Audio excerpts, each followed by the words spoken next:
Welcome back to In Black America Radio with your host, Rasta B. Today is August the 11th, the Friday, 9:12 p.m. The title of today's show is Will the Resist Trump movement save us from Trump with impeachment? Because they've been screaming for the last 8 months they're going to impeach Trump. So I'm just a little curious to know how that movement is how the movement going to do, I guess, whatever it's going to do. We're going to be talking about Trump in North Korea. We're going to be talking about black journalists recently turning their backs on Omarosa during a police brutality conference. We're going to talk about these crazy-ass black women destroying the community and a whole lot of other shit. So before we do, with the guest calling number 646-716-4654. But before we do anything, let me go ahead and bring in my co-host, Smoke. Smoke, are you there? Yo, what's goody?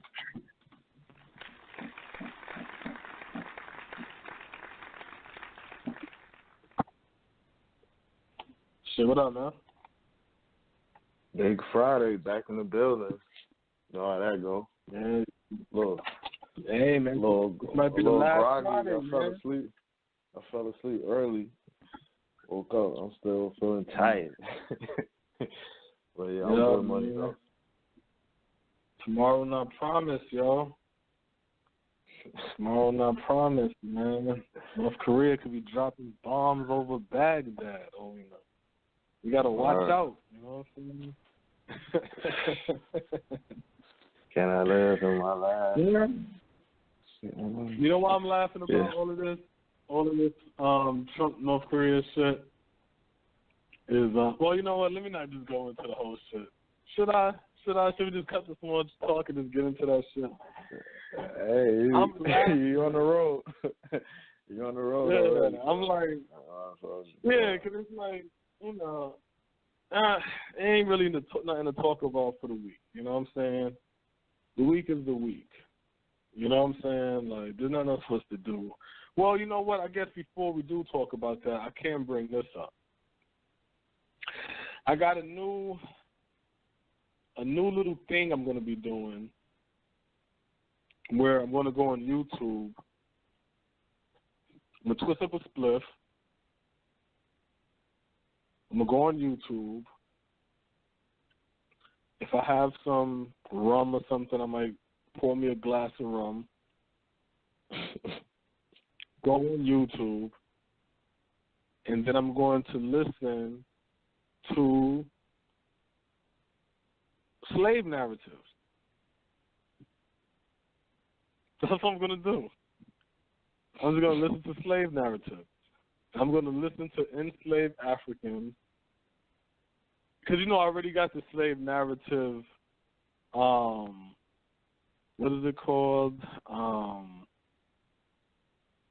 The written part of the slave narratives. I have that.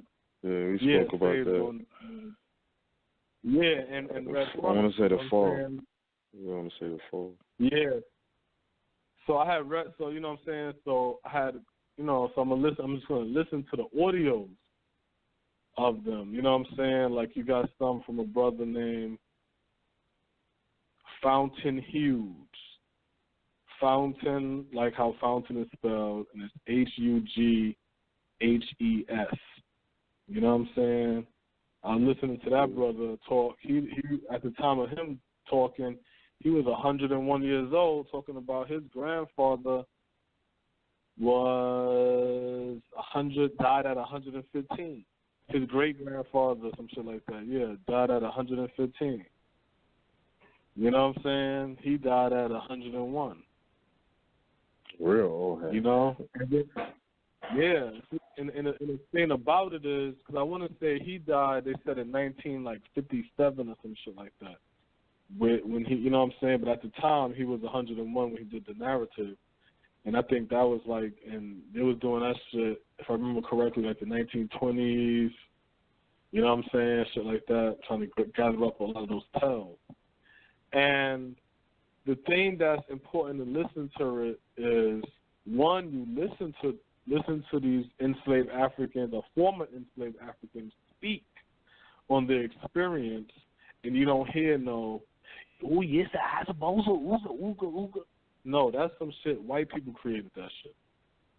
You know what I'm saying? So then we walk around listening to white people tell us our history, and then they put they little shit on it, they spin on it, and then we turn around and we're like, you know, let's do a slave movie. So now y'all got to talk like a slave. Now we like, ow, I the boss, and it's like, nigga, we didn't talk like that.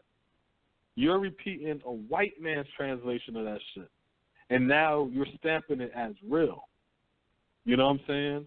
All of the shit, like I'm listening to him talk, yo, and they telling stories. When you listen to it, really and truly, it's yo, we living in the same times. And we live in the same conditions. You know what I'm saying? It's just that we have a little bit more illusion than they had. You know what I'm saying? We got a lot more illusion. So one part that he was saying that struck interesting was he said that you know that you know, you were the slave, so you was owned by these people, and they can do what they want to you, sell you or whatever, like cattle or whatever. So the white dude interviewing him said, well, how many times was you sold? So he was like, he wasn't sold a whole bunch of times. He was just with the same family. So he was saying how what they'll do is, you're with a family, y'all got y'all shit that y'all got to do. You know what I'm saying? And if you're bad, unruly, you know what I'm saying, hard to deal with, and these white people pretty much don't have it within them to keep beating on you, then they'll sell you down south, to the deep south, to nigger trainers. You see what I'm saying? Right. To the nigger trainers. So a lot of times when they're teaching us showing us these slavery movies, they pretty much showing you the conditions of black people under nigger trainers. You see what I'm saying? So they're going to show you the worst harshness conditions that have to be the worst condition. But to me, that's not important, the worst condition. You know what I'm saying? To me, the important part is the comfortable condition, because that's the condition that never changed. You know what I'm saying? When you show me the worst condition, it's like when people say we was enslaved physically, but we didn't take the chains off our brain mentally. That's how it is, how it translates to me. When you go down to the nigger trainers, you know what I'm saying, you know you physically enslaved. That's why you're trying to run. But then you go to the other plantation, where those are plantations probably where Harriet Tubman had to put the gun to the back, like, listen, you run off want to tell us, I'm going to blow your fucking head off. You know what I'm saying? And it's like, but the correlation is everyday workplace. You're in society. That's the nice plantation.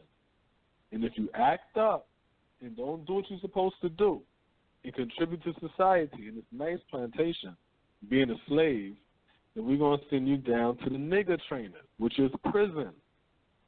You see what I'm saying? And we're going to have these police, the slave patrollers, the slave catchers grab you up and then ship you to these prisons where they're going to break you. You know what I'm saying? It's the same condition. So that's what I'm doing. And I, implore, those out there listening here and around the world, go to YouTube and type in voices from the days of slavery.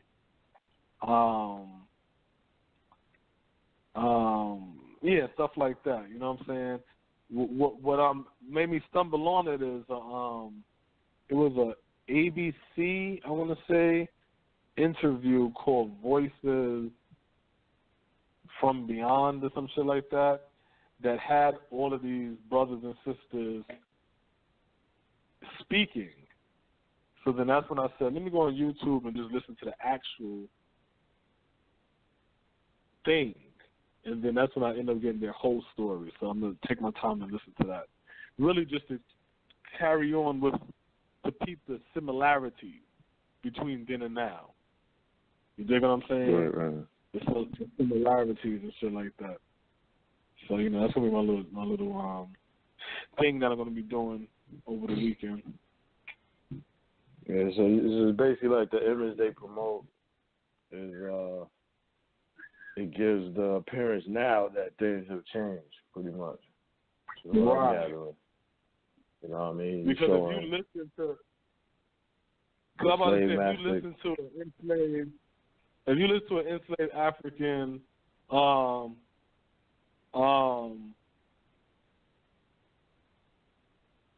an enslaved African speaking, and he says shit like, yeah, well, I think the young whites is less racist, and as they get older, then things will get better between black and white. And this was like 1930 or some shit. You know what I'm saying? And it's like, damn, look how long we were thinking of some shit. Right. You know what I'm saying? Nah, I feel or, you know what I'm saying? It's like, because that's a lot of times what we don't understand is, see, it's narratives. You dig what I'm saying? It's narratives. And what happened is we'll get caught up in narratives, and that's how lies become truth. So what I mean by that is this. One narrative, and a lot of people get this from reading the Bible and shit like that. One narrative that really fucks with black people is thinking that currently, 2017, we are at our lowest stage. And back then, we was at our highest stage. And for us to be who we were back then, we have to do something, some mystical shit, or we have to do or pray to some shit, or we got to do something that we did back then, basically to reach those heights again. Now, that's a little truth and false mixed in, which is technology, right? True indeed, we are at our lowest stage, right? But we are the same people as the people of the past. There's nothing special that we have to do except be active in the upliftment and betterment of ourselves. And that is it. But I believe that because we, like I said, believe in these Bible stories, believe in all this fantasy shit, that we think that like when we say that we're in the lowest state, it's more so like we're a different people than our ancestors. You know what I'm saying? You'll hear people say that. They'll say shit like, look how it is now, and if we just, you know what I'm saying, we got to do some ritual or some shit or learn some secret shit for us to be able to elevate into a higher. We the same motherfucking people as who we were back then. We the same people. You know what I'm saying? We the same people. And I feel like Yeah, like if what I'm saying, I'm trying to make it make sense, but it's like we're not different. Like even when I'm listening to the enslaved brother talk, he talked like an old fucking man. You know what I'm saying? He's not hard to understand. You know what I'm saying? He sounds like somebody's grandfather living now. You know what I'm saying? Now, true indeed, look, he living to 100, we dying at 40, right? But we're the same people, is what I'm saying. All we got to do is stop eating the bullshit, and we can live longer. Nothing special. Take control over your life. You know what I'm saying? That's it. No. Keep thinking, oh, I need white people, and we got to fight for white. No. Whatever it is that our issue is, all we got to do is be active about changing it. I'm listening to the brother talk. You know what he said? When he was young, he didn't get shoes until he was 13. Right? He said, now these kids now, they 2 years old and have shoes. Right? He like, when he was young, he used to bust up his feet and all that stuff like that, but they still didn't never give him no shoes. You know what he said he used to wear when he was a kid, a boy and stuff? Dresses. Dresses. They said they used to dress the boys up in dresses. That's crazy. You see what I'm saying? They used to dress the boys. What nigga? And I'm gonna tell you what else he said. He said, yeah, they used to dress the boys up in dresses, and then he goes, now the girls. They said the boys and the girls wore dresses back then, like the enslaved Africans. Then they said. Because remember what I keep on saying, Smoke, there's only one man in the United States, and there's only one woman in the United States. You know what I'm saying?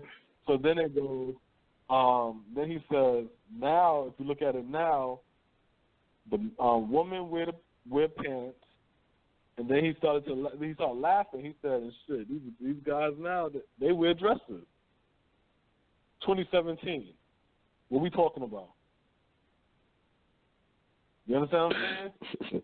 2017. Yeah, these niggas out here wearing dresses, purses, eyeliner. These niggas got their hair purple, pink, yellow, arching their eyebrows and shit, like all kind of fucking feminized shit. So that's why I implore y'all, go out there and listen to these slave narratives so you can hear what your ancestors say. Don't get caught up in nothing. Just listen to the information.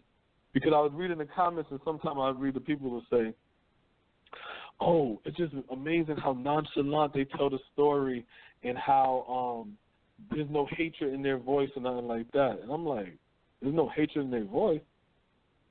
No, he's talking about his experience.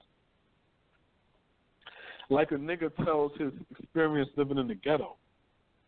You know what I'm saying? When you accustomed to living a certain way, you don't see nothing really. It's like, you know, it is what it is. You know what I'm saying? Like, I'm going to get upset about it. That's what the fuck it was. You know what I'm saying? But guess what he asked him? He said, well, so the white dude said, so he said, yeah, well, you know, they got some black people out here, you know, they don't got nothing after slavery. And then he was like, well, shit, we didn't really have nothing when we were slaves either. We had to sleep on the floor and stuff like that. We had no bed. He was like, well, shit, you got some blacks that wish they were slaves. So the white dude said, you wish you was a slave? He was like, well, I'll put it like this. If I found out that they had to put me back into slavery, I'd get a shotgun and end it right there. Just like that. He said because the way they treat you like nothing. You have nothing, you're nothing, and they treat you like that. So once you listen to that part, how the fuck you going to say he didn't have anger and hatred? You see what I'm saying? For him to say, yo, if I had to do it again, I'd blow my fucking head off. If I had to do that shit again. He was born in this, so you just had to do it. Yeah, he said, I'll blow my fucking head off if I had to do that shit again. But see, we don't understand. We think hatred is, Yeah, we think hatred is if he would have been like, and these white motherfuckers, and I hate them, all the shit I had to go through. That's emotion. That's emotion. That's what that is. We get hype off of emotion. He's telling you the story, telling you what it is. Take the information. So that's what I implore people to do. Listen to them slave narratives. Take the information. Go ahead, Smoke. I was just gonna say, like, in the when we spoke about those narratives, back when or whatever. I know one of the things that stood out to me that I could just remember off the top was how, in one of the narratives they were speaking on, like, just being a child and being, getting treated like children. You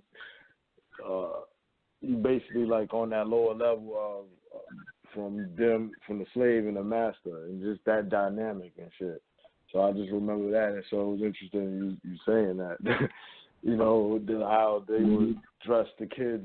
Dress the males up in dresses. You know what I'm saying? It's like a way of sunning you in a sense. You know what I mean? To put you in your place. Like you're not on that level. You're not even a man. You're not gonna be a man.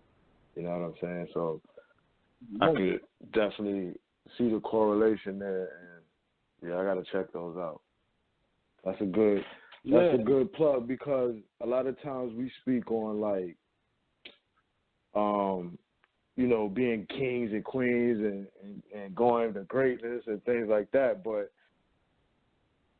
if you're talking about the period of time that you're talking about up until now, we still are in the same conditions. We still have the same mind frame. It's like we got to really assess that. You know what I'm saying? It's like we're not going to go to the next level until we really understand what we got to do to change, because that's crazy that someone from that time period would be saying the same things that we saying now, and the same thing happening in society. No, this is crazy, Smoke. Somebody going to listen to that and say, that brother predicted the future. That's crazy. He's a prophet. You know what I'm saying? Like, he just knew this was going to happen to him. No, it's the same shit. Nothing changed. You're going to be a prophet when nothing changes. Like, I'm going to tell you how much of nothing in changed. 2040, they're going to be wearing dresses, son. Look. You're like, 2040 coming, you're like... I'm going to tell you, the funny thing about the whole shit is this. Nothing changed so much that if you listen to the fucking one of the previous shows, man, where I'm talking about Donald Trump and shit, I said that he's going to get into office, the country's goddamn divided, a war is what's going to bring the country back together. You know what I'm saying? Like, this is how the whole shit works, man, when it comes to Republican leadership. This shit literally is the script. You know what I'm saying? It's the fucking script. But we don't get it because what happens is we keep letting the youth talk. Yeah, we keep letting the youth talk. So the youth end up telling you the new shit that they think is new. We're the old people now. We just celebrate the youth. And it's like, listen, this is old.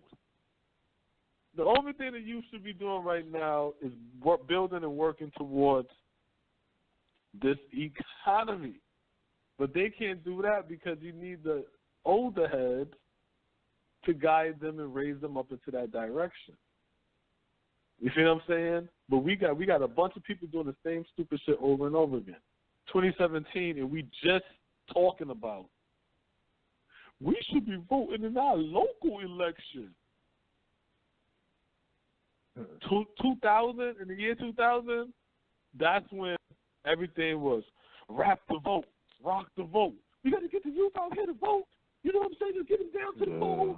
We don't get Puff had the campaign and all that shit. Yeah. Because we had to get this president in, yo.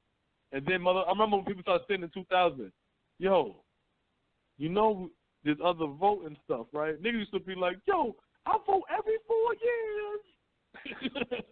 That's what niggas used to say back in 2000. You know what I'm saying? No, that's real. That's real.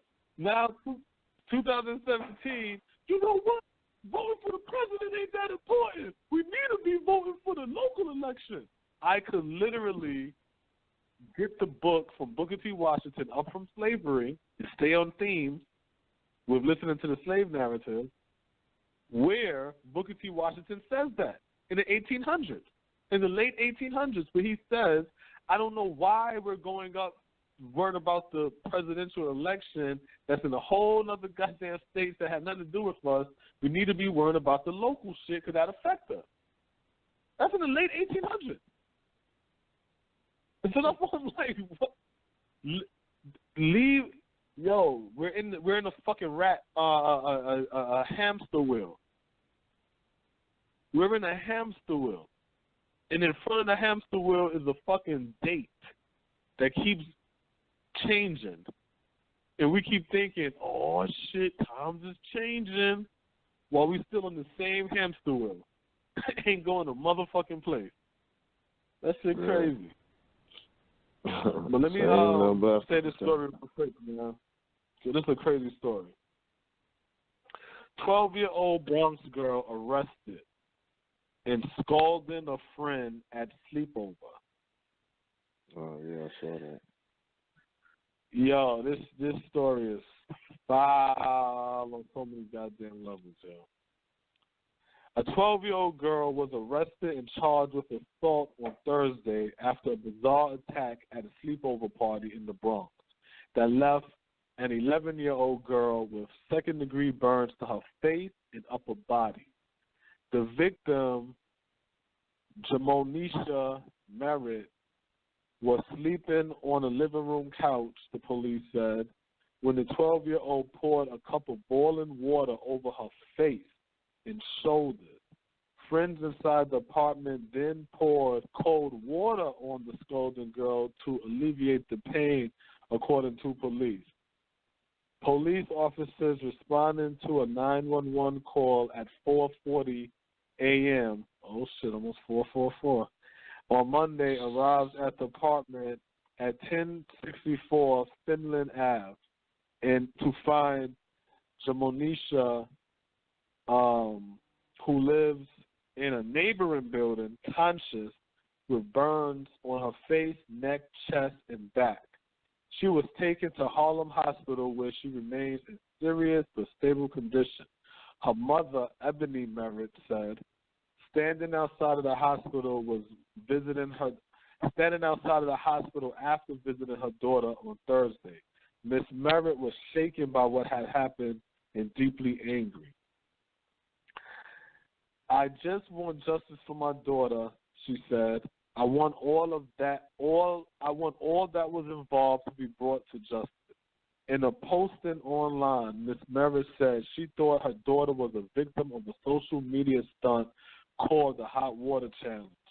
It is a parent knockoff of the Ice Bucket Challenge, a viral video phenomenon that led thousands of people, including many celebrities, to record themselves having ice water dumped on their head as part of the effort. I ain't about to read all of that. That's bullshit. Miss Merritt said her daughter and the other girl was friends who lived across the street from each other the past 6 years. She said she and the other girl mother frequently watched each other's children, alternating sleepovers on the weekend. Miss Merritt said she had also taken the other girl on numerous trips out of town. Jamonisha went for a sleepover Sunday night about 5:30 a.m. The suspect's mother, accompanied by the police, knocked on Miss Merritt's door in tears. She came in there and said, "Your daughter is burnt up," Miss Merritt said, and she held back tears outside the hospital. "I'm very confused," she added. That was a sick and vicious act. 3 days after the attack, Jamonisha, still in the hospital, was progressing better than Miss Merritt had expected. She's in good spirits. She saw her face. She's okay with it. She's still traumatized, but she's doing better than I thought she would. Sharonette Patton, the mother of the girl arrested, whose name was not released by the police because she was charged as a minor, described the scalding as a prank between friends going wrong. which is bullshit. Right. In an interview with the Daily News, Ms. Patton said her daughter was also taken to a hospital, Bronx Lebanon Hospital Center, where she remains on suicide watch after trying to stab herself. Which is why I say all of that prank shit is bullshit. What she did was really wrong, but it's too much right now, Ms. Patton told the Daily News. My daughter is 12. Everybody makes mistakes. Fuck that. I should see the picture. Pictures released by Joe Manisha's family show her face covered with burns, pink and inflamed. This is a dark-skinned girl. Did you see the shit? Yeah, like her eyes is like closed, like closed shut. Like she just got blisters and shit on her face, and that shit look crazy, man. Like I feel bad for that girl, man. Like that shit. Her whole complex, her whole pigment gone. The only parts of her face to describe it to the people is from the top, her bridge of her nose. Like, if you follow that, like, underneath the cheekbone where her mouth is, that part is still black. Maybe, like, the bottom parts of where her jaw is. Like, on the right left-hand side is still black. Like how a boxer face got beat up. The area of a boxer face where they be getting hit the most, like the eyes and around that area, that's basically where everything is. I was trying to describe how the discoloration look. Oh, okay. Just that bottom part is dark, but her forehead, eyes, the top of her cheekbones and stuff, all of that shit is pink. And this is a dark-skinned black girl. That's why I say all of that hot water prank bullshit, that's bullshit. That's bullshit. That's some shit they saying now to try to, you know what I'm saying? Because she's 12 and play that little spin to try to, you know what I'm saying, have some type of mercy or whatever on her. Because if that wasn't a fucking, that was a, yeah, go ahead. They saying that Jamanisha, she threw cold water on the other girl first. Like, I guess they was having a sleep or whatever, and she throws cold water on her, and then this is supposed to be her response to her doing that to her. You know what I'm saying? Now check That's it. A broken child. That's a broken child, yo. Well, you know what Charlamagne said. You gotta agree. The Bronx is wild, crazy. But I just saw a story, another Bronx story. But yeah, that's crazy. But you know, the victim's cousin, she said that the girl that threw the water told Shorty. They got in an argument or whatever like that. Because no, what it was, they said the 12-year-old was bullying the 11-year-old, right? Prior to this, but I guess the mothers them ain't take it serious, right? And then now the water thing you saying is new. I didn't hear that one, so but it makes sense because the Shorty's cousin, Joe Manisha's cousin, said that Joe Manisha and the 12-year-old got into an argument. And the girl said that she was going to pour water on her in her sleep, so you better not go to sleep or some shit like that. So it makes sense. If she threw the cold water and then got mad, you know what I'm saying, and they argue and say, okay, I got something for you. But that means you put that water on the stove, you cut that shit on, that shit boiling. That's not hot water. You took the time to do that shit. You took the time to do that shit. You know what I'm saying? And then after that, what happened? Now you on suicide watch? You on suicide watch because you know what the fuck you did. You know what I'm saying? Because if you thought that was a prank and you young and you don't know no better, where suicide comes from? Why are you trying to stab yourself now? No, you're a fucking violent fucking demon. You know what I'm saying? But that's the whole shit about that inner city living. You know what I'm saying? A lot of these kids grow up with no fucking childhood. They grow up as little adults. and then they end up suffering from the same adult issues that their parents them have.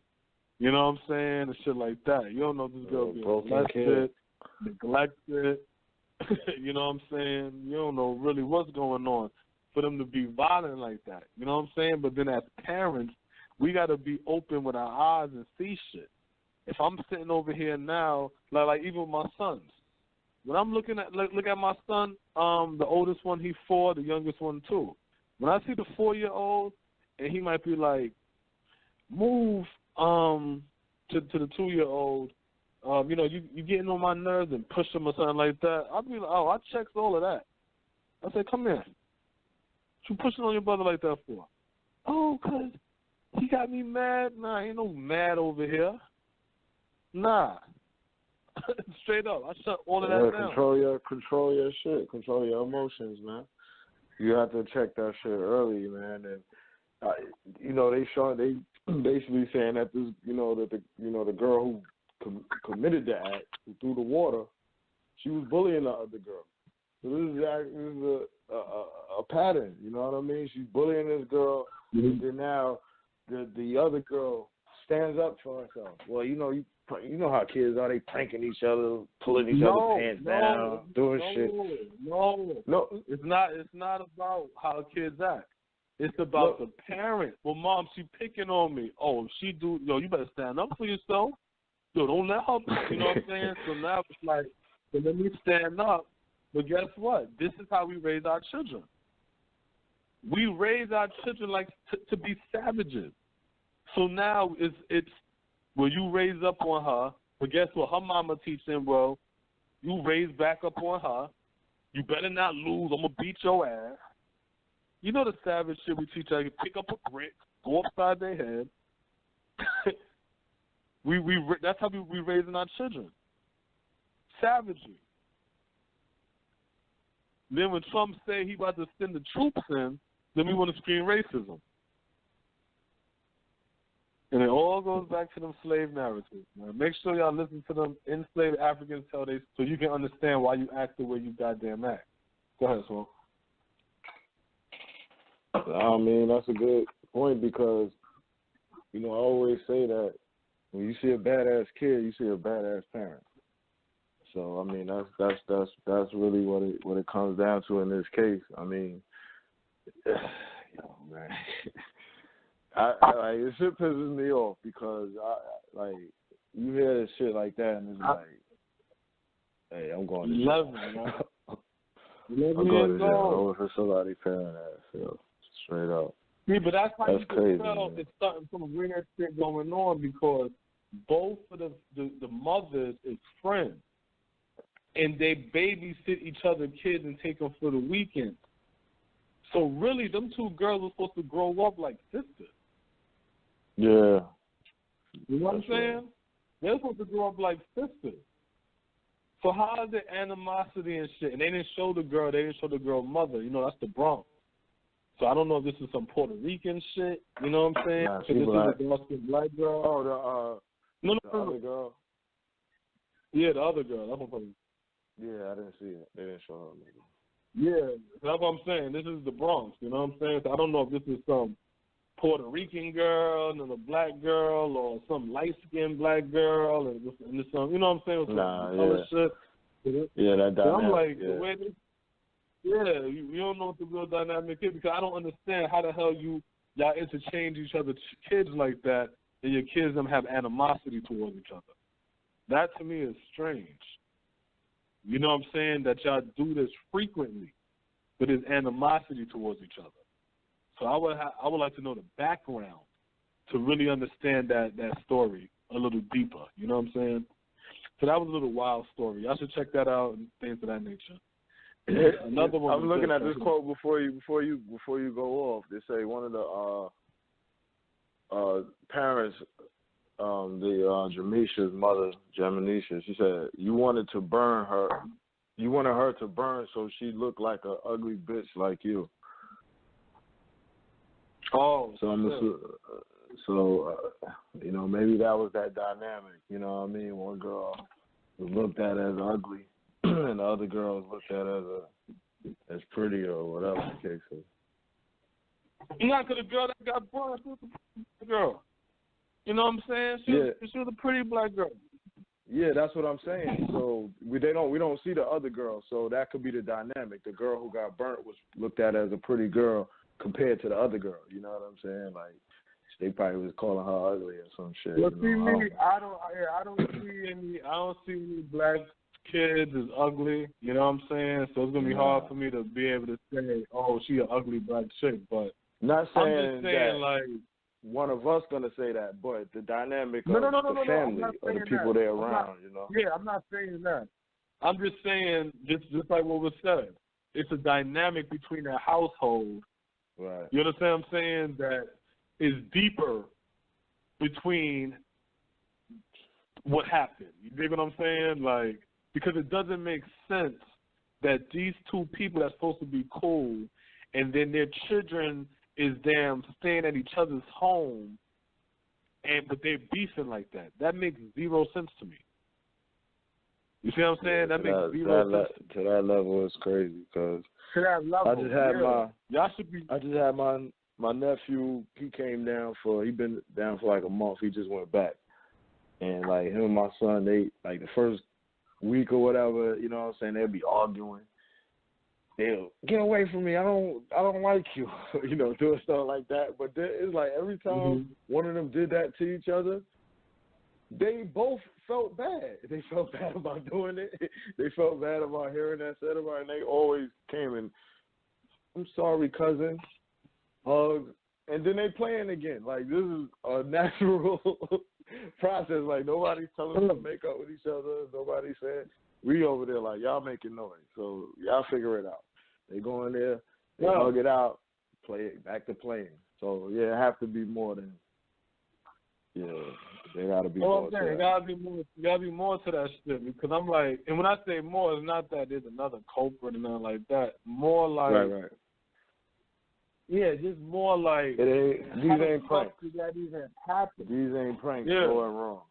These not pranks going wrong. Yeah. Stop fucking with my head with that prank bullshit. You know what I'm saying? Right. Oh, this was a hot water prank.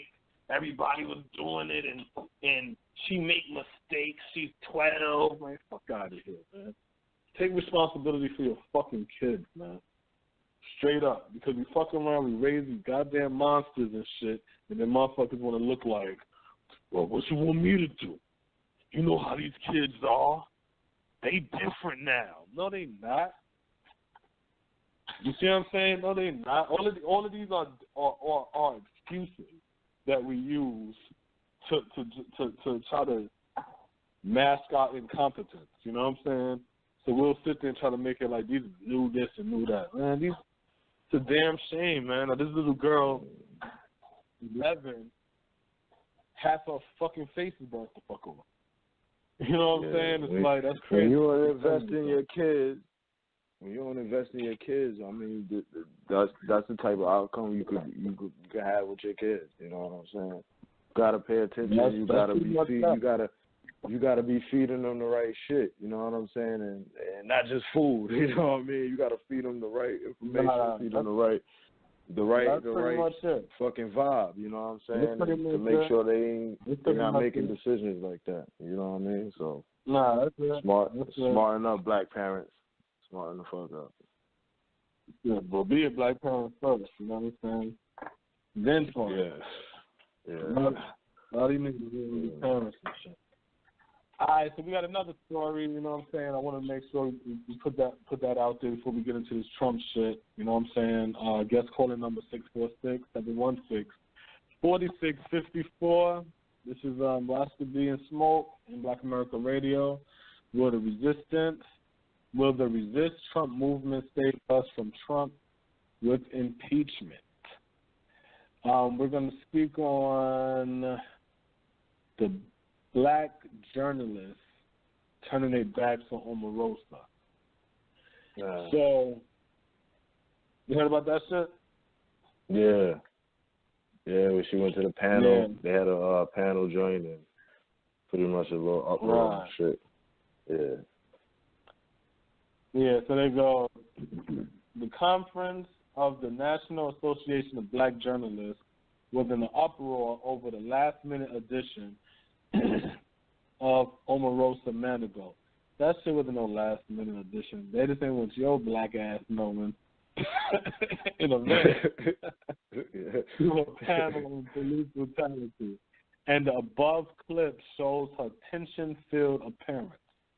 Moderators and panelists have already dropped out over the inclusion of Trump's African-American outreach director, which some felt would prevent an authentic conversation on law enforcement in the black community from occurring. According to those behind these scenes, it turns into heavy drama. The atmosphere on stage during the panel itself was described as toxic, and many are asking how the conference organizers didn't see this coming. For several black journalists turned their backs on Omarosa while she appeared on stage. They knew that shit was coming. That's why they put her in last. They even put that shit on the fly into the last minute. The New Yorker, so there goes, it was that she was added at the event out at the 11th hour, and it was unclear whether we would be able to discuss substantive issues regarding the administration and its policing policies. Also, the panel was very disorganized, and basic things like format wasn't clear. They're talking about why the New Yorker, Jelani Cobb, dropped out of the panel, and they said it wasn't because Omarosa was added. So it's like, you know, it's a whole lot of bullshit, but at the end of the day, it's like, all right, so they go, Omarosa, okay, that's a Rasta thing. They say most of Omarosa's critics are within the broader black community, which is largely are flabbergasted by her loyalty to President Trump, rather than the minorities he often excoriates.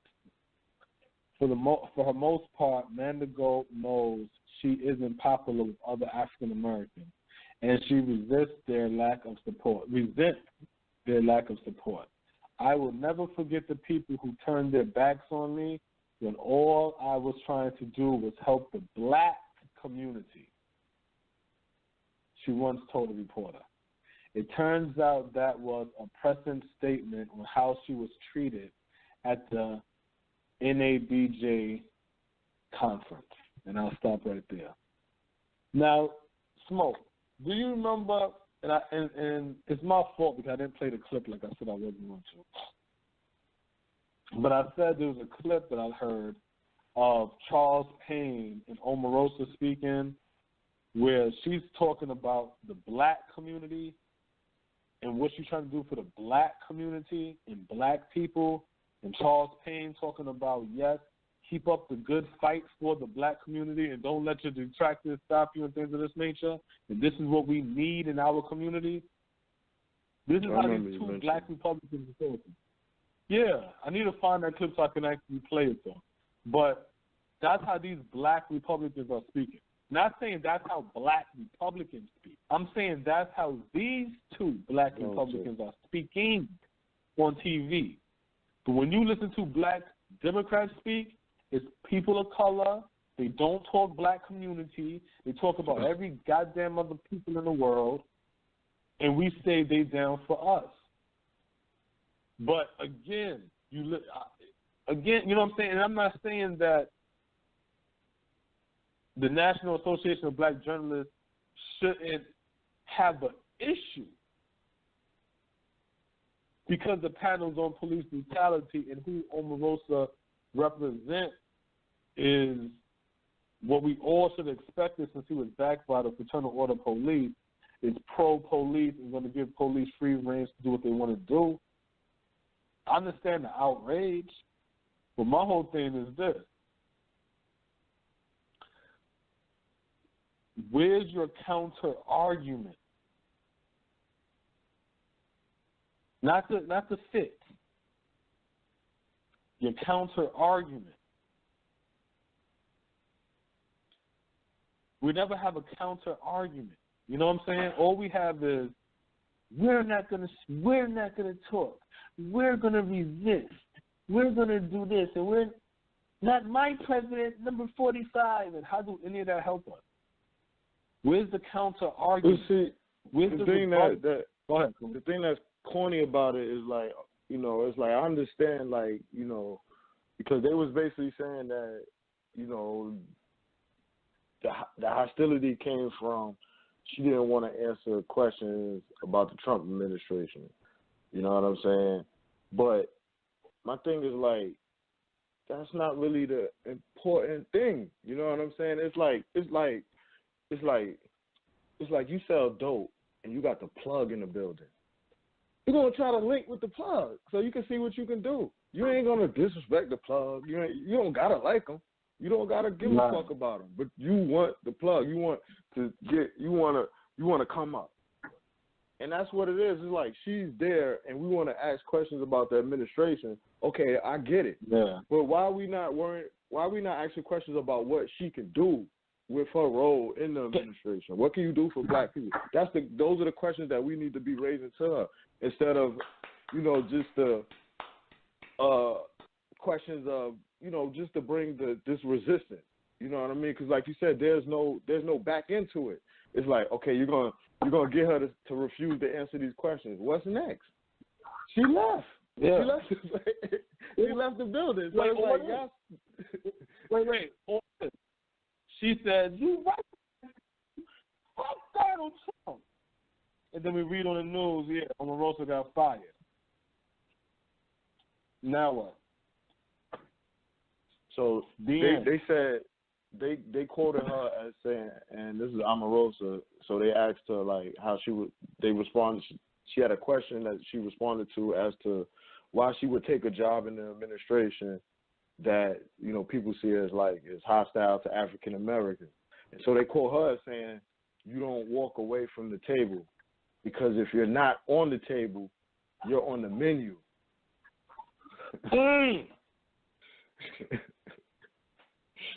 Yeah, we love to argue and poke our chests out, man. Just get there and ask the questions and get the real conversation going. We don't want to have the real conversation. We just want to bicker because that shit look good. It make us feel good. It's like talking shit to your girl. You know what I'm saying? It's like, it made you feel good, but it ain't accomplished shit. You just felt good. That's it. You still got the problem. You still got the problem. You still got to go in there and relate. Well, that's how we're gonna tie all of this shit in right now. So now we go. Now you just said what Omarosa said. So let me go read out my good friend Maxine Waters. Right? Maxine Waters. I'm taking the gloves off on Trump. Right? This is from August. No, this is from July 8th. All right, so it goes like this. Maxine Waters had decided to take the gloves off to encourage others to see President Trump the way she does. Trump was just so outrageous, so disrespectful, such a bully and dangerous for this country. I decided, you know what? I'm taking the gloves off and I'm going to step out. I was going to not only challenge him but encourage others to see him for what he is, basically a bully, egotistical maniac, a liar, and someone who did not need to be president. Waters has proven to be one of the most vocal critics of Trump during his presidency. We don't have to be afraid to use the word impeachment. Critics for Trump during his presidency and has called for his impeachment.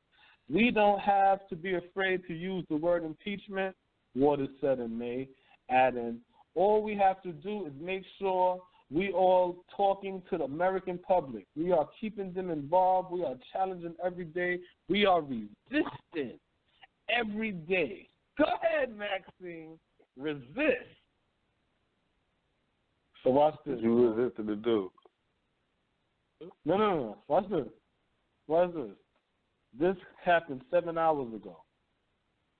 8/11/2017. This is today. Resistance leaders play long game, dismiss impeachment talk. How about that?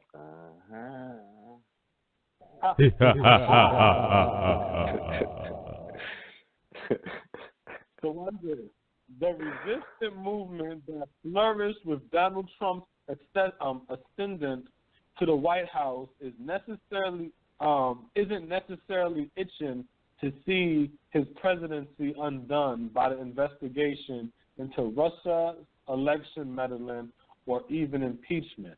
They'll rather beat Trump and other Republicans at the ballot box, winning an argument over the nation's direction, not the president's fitness for office. To be clear, liberal activists gathered for the annual Netroots National Confab this weekend in Georgia, say they're following counsel Robert Mueller's inquiry into possible collaboration between Russia's agents and Trump's inner circle, but obsessing over subpoenas, much less clamoring for impeachment, they say, distracts from larger policy debates in congressional midterm elections whose outcome will last beyond Trump. This administration is a dumpster fire, but that means we need members of the movement focused on everything, on action. And Russia, that whole investigation can serve something as a magic trick. There's this hand moving up in the air so you don't see what's going on over here. The immediate task, says Leah Greensberg, co-founder of Invisible, sometimes cast as the Tea Party of the left, is to keep pressure on congressional Democrats when Republican majority return in September to pursue an overhaul of the tax code, figure out how to fund the government, and continue to grapple with health care.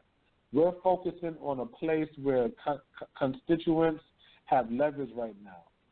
The long-term aim is simple, if not easy. Help Democrats, liberal Democrats specifically, win more elections from Congress and governor offices down on local school boards so the left can do more than play defense. The strategy suggests there may not be as many divisions among Democratic Party leaders. The activist left and conventional advocacy group, as it sometimes appears, and it certainly could give some relief to party officials on Capitol Hill, where House Minority Leader Nancy Pelosi and Senate Minority Leader Chuck Schumer wants no part of an impeachment resolution introduced by a handful of liberal members and accusing Trump of obstruction of justice. Then it goes on and on and on. So like I said, from the beginning, on the show we did called "You Can't Impeach the President," right? like a 92 case. Like a 92 case. Niggas ain't impeaching, man. I told you I ain't gonna impeach nobody. But see, you know what it is? Is people? It's all of those so-called black leaders. You know what I mean? Just you talk about Maxine Waters, that they basically just reading up their minutes and just giving more talk time. Mm-hmm. The narrative of impeaching the president is obviously something that they don't have a plan afterwards. So it's like, everyone jumped on the wagon of impeach the president. Then as soon as the one person was like, well, what are we going to do next? It's like, okay, we can't talk this no more. So now let's move the narrative, because now that gives us more time to talk. We can talk now. That extends us another year or two. Reading up their minutes. Look, you got to add it all together, though. Remember, the DNC getting sued. Right. There's a lawsuit. You know what I'm saying? I ain't mean to say sued, but there's a lawsuit. The Wasserman chick, that chick is dirty as a motherfucker. You know what I'm saying? There's a big battle between the progressive Democrats and the fucking liberal Democrats. That's why in the story it specifically said liberal Democrats. But there's a whole wing called progressive Democrats. That's the Bernie Sanders people. Yeah. You see what I'm saying? So guess what? If they're not going to impeach Trump, right? Guess what? This whole Russia collusion shit is bullshit. And guess what? If anybody goes to jail, guess what Trump going to do? Because Trump ain't going to go to jail. So if anybody goes to jail, guess what Trump going to do? He's going to pardon them. He's going to pardon them. So it's like, what are y'all talking about? So here it goes. So there's no impeachment. The whole Russia shit is bullshit. And if somebody do go to jail or fall on the sword for it, trust me, the behind-the-scene conversation is, yo, sit down. Just sit down for a minute. You know what I'm saying? I'm going to pardon you. Don't worry about that. I am pardoning you. I'm going to go talk to the lawyers. Because this is what Trump's doing. He's a businessman. So this is why everybody's saying everything he's doing is so unconventional. Because business in America is ran like gangsters. So for you to understand how Trump is moving, all you got to do is look at your average. I mean, come on. If you're from the hood, you should know this. Now you're in power. Your man fall on the sword for you. All right, I'm about to pardon my dude. Yo, how long do he got to go to sit in jail, or how does the pardon game work? Well, you pardon at the end of each term. Oh, okay, so he got to sit down for 3 years until all right, no doubt. Yo, my dude, just sit down for 3 years, right? Don't worry about it. We'll make sure everything's sweet for you there, and once that term is up, I'm pardoning you, and you're good. Don't worry about it. That man gonna sit down just like Barry Bonds man sit down, right? Yeah. Barry Bonds man sat down, right? You know what I'm saying? Mad time. He got to do like 90 days every time. Every time they went up, like, hey, what you know about Barry? I'm not testifying. Up 90 days. They did that to him. You already know. Whatever the maximum time they could do it to him, they did it. So they couldn't fuck with him no more about it. And then you already know that Barry already spoke to him like, yo, every time they do that, gotcha, I'm going to drop that in your account. That was the difference between him and Michael Vick. That was the difference between him and Michael Vick. Because they was gunning for Barry Bonds. They was going to get his ass. But his trainer was like, I'm not talking to y'all. Fuck that. Yeah, this is what I'm in. That's the same thing with the whole Trump shit. If somebody do go to jail, like I said, Trump ain't going to go to jail. So if Trump don't go to jail, then impeachment and all this other bullshit is bullshit. All that shit is bullshit, meaning for the last 8 months, you literally been listening to the fucking news media bullshit you. Again. They bullshitted you with the goddamn voting shit, and now they bullshitted you with the fucking, and I'm pretty sure, unless it's like some white conservative shit or whatever that you're listening to, but if you black and you listening to In Black America Radio, I'm pretty sure this is the only platform that you're going to hear this. You're going to hear this truth. You're going to listen to everybody else tell you what the media tell them. And they just going to give you their metaphysical spin on it. You know what I'm saying? But only here is you're going to hear Trump going to win while everybody in the fucking world telling you Trump going to lose, except in Black America Radio. And if you listen to the other shows, especially talking about Trump, especially the Don't Impeach, You Can't Impeach the President like a 90s Clue tape show, I told y'all they wasn't going to impeach Trump. I told you. Now it's with they saying that the leaders of that little bullshit resistance march isn't worrying about fucking impeaching Trump. So now what they telling you, we're just going to take it to the polls. But what they not telling y'all behind the scenes with the polls? The fucking Democratic Party is in the middle of a fucking civil war. These niggas is beefing. They beefing. And let me tell you, if Bernie Sanders run, Donald Trump is going to win for 2020 if Bernie Sanders run. And what I mean run is he's not going to get the nomination from the Democratic Party. So he's going to be like a Ralph Nader. He's going to be like a third-party runner. You know what I'm saying? He's going to be that. Right. You're right. He's going to be the right. So, and that's how Trump's going to get that 2020 win again. And after Trump, there's going to be another goddamn Republican after. Got that. You see what I'm saying? That's the real reason why sometimes we can't do shows every day. I mean, back to back, Saturdays and Sundays and shit like that. I mean, Fridays and Saturdays, or some days we just have to fall back because, hey, let me add some fufu la to it. Sometimes you gotta let the time catch up to the information. You know what I'm saying? Sometimes, because if I'm telling you some of this shit, y'all might be listening to shit like, yo, I don't know what this nigga is smoking. I don't know what's in his cup, even though I'm just drinking water right now. I'm just drinking water and smoking a spliff. But it's like, yo, there's no way in hell what he's saying could be accurate. The media is saying that there's a ton of evidence. Yo, the FBI just ran into Manafort house and all kind of shit. Yeah. None of that means nothing. Later and shit. Hey, I told my sister, who's a lawyer, I told her, it ain't what you do in America, it's if you can prove it.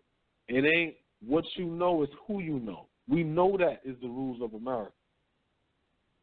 Manafort, let's say Manafort at the very least, Manafort gets arrested and found or whatever like that, but it separates himself from Trump.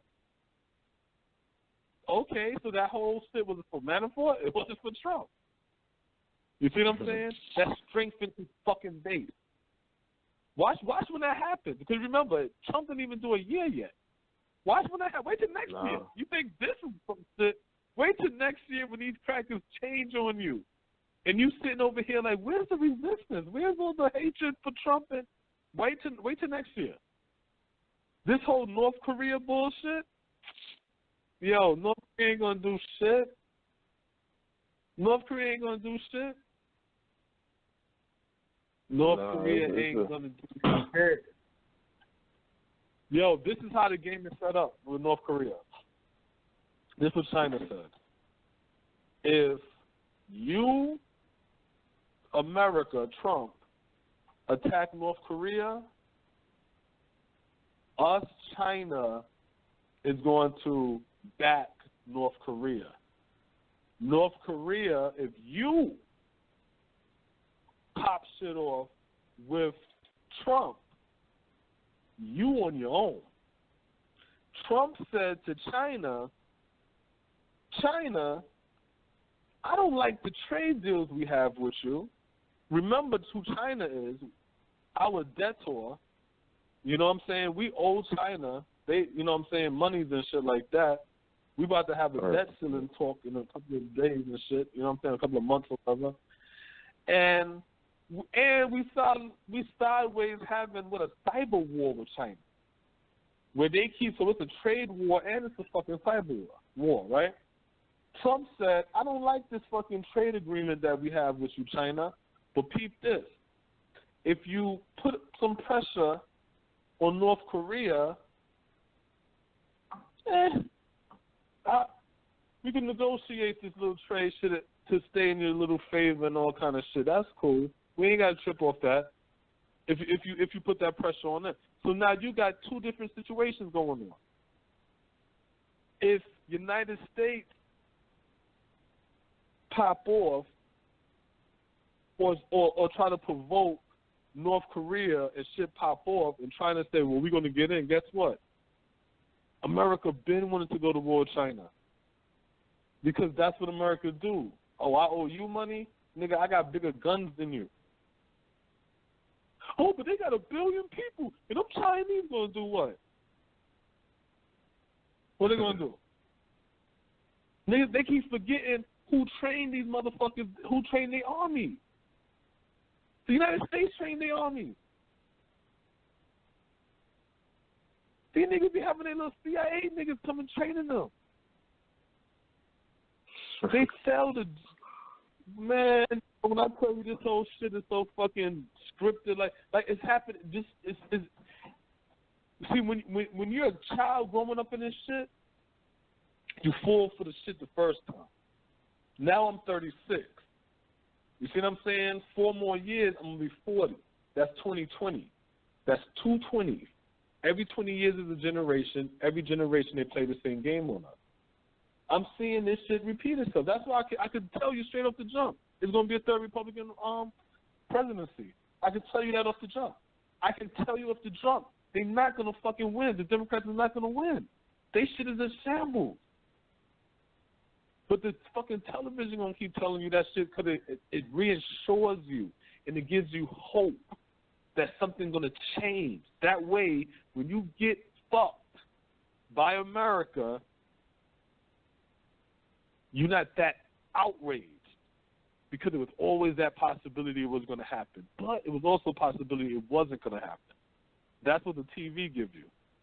Because if you know Donald Trump was going to win and cut the TV off and just listen to In Black America Radio and listen to the breakdown, when he didn't even have the nomination yet and I said he was going to win, then everybody would have been outraged in the beginning. I agree with that. They would have had a whole long time to be outraged.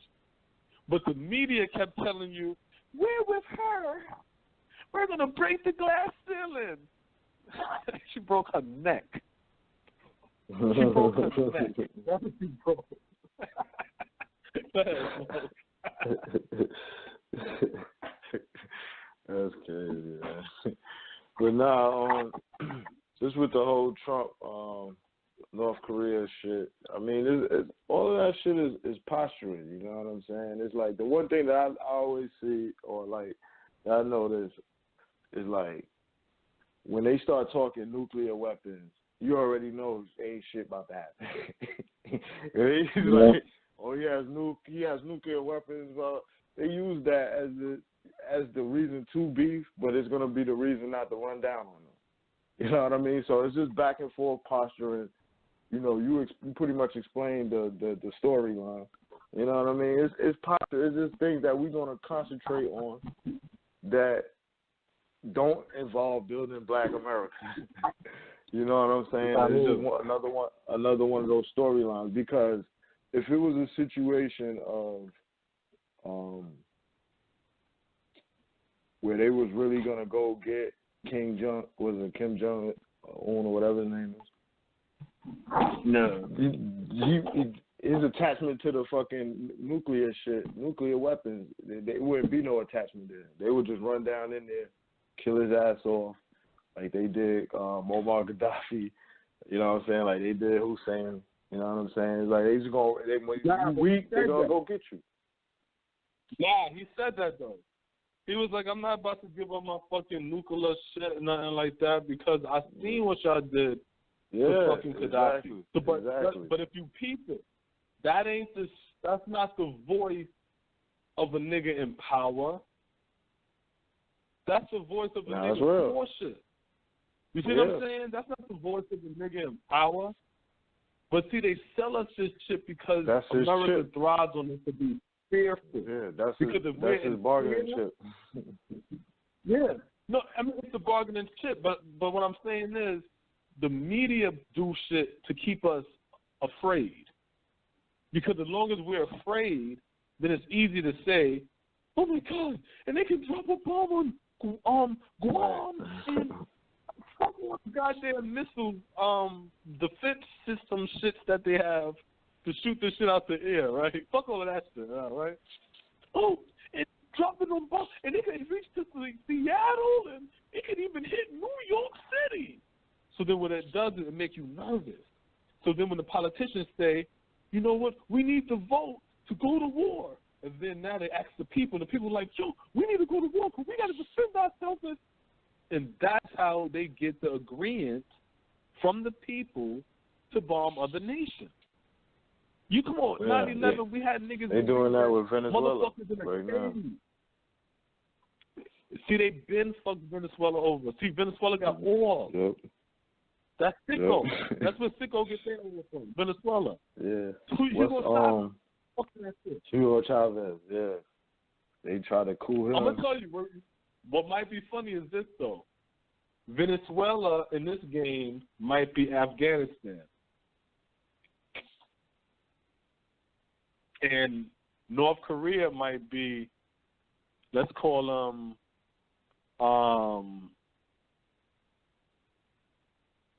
Iraq, maybe, or Saudi Arabia. Maybe Saudi Arabia. Yeah, Saudi Arabia. Where to be like this.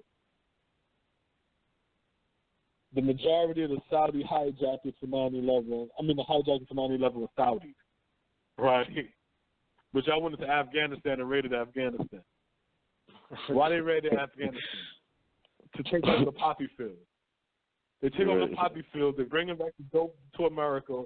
What's the big fucking addiction in America? Opioids. So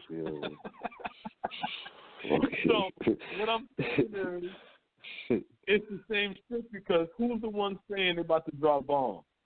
North Korea. So if China and all of them make the thing that they squash that situation, they cool with the squashing, and then the United States go to war in Venezuela. Why they go to Venezuela? To hijack that oil. Yeah. You know what I'm saying? So then when it happens, and then what are we going to do? We're going to listen to people who break it down metaphysically and all kind of shit. This is their game. Do y'all not remember the fucking early 90s? Now they got a new president, Venezuela's new president, what's his name? Nicolas Maduro. And now they already talking about he a dictator because he just came in on the 30th of July in the vote, and he replaced the National Assembly, which they I guess they didn't actually have an official president. So when he came in on the 30th, he ain't been in 11 days. They trying to peg him as a dictator already, and they had Trump talking about military options towards that. So that's a funny dynamic that you just pointed out. You know what I'm saying? Because you can see that that's where they will possibly go instead of North Korea, who got nuclear weapons. You know what I'm saying? It's like, why are we gonna go there? North Korea is doing what the same shit Trump doing. They having a pissing contest. That's it. Much. They got everybody nervous. All this shit gonna do is unify America because America was built on blood. So whenever America is divided, all you got to do is start killing some motherfuckers overseas, and then United States. That's all you're gonna do. Get them out of here. All the time. All the time, man. Flags coming out and all that. Flags coming out, you know what I'm saying? Everybody's fucking doing their fucking Florida chant, the fucking American Florida chant, USA, USA, USA.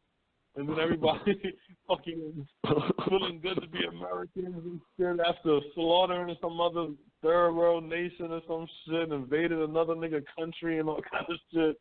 And then everybody unified under this one Christian God, you know what I'm saying? And it's the same shit happen over and over again. My whole shit is this. Once you understand that as a black man, as a black woman, then what you got to say to yourself isn't, let me complain about that shit. What you say to yourself is, how do I prepare my children against this shit? Because it's going to happen again in 20 more fucking years. Yeah, in 20 more fucking years, it's going to happen again. So where's your preparation? Even when it comes to the whole police shit. Oh, and Trump with the police. And listen, let me tell y'all something right now. We ain't feeling shit. Adults.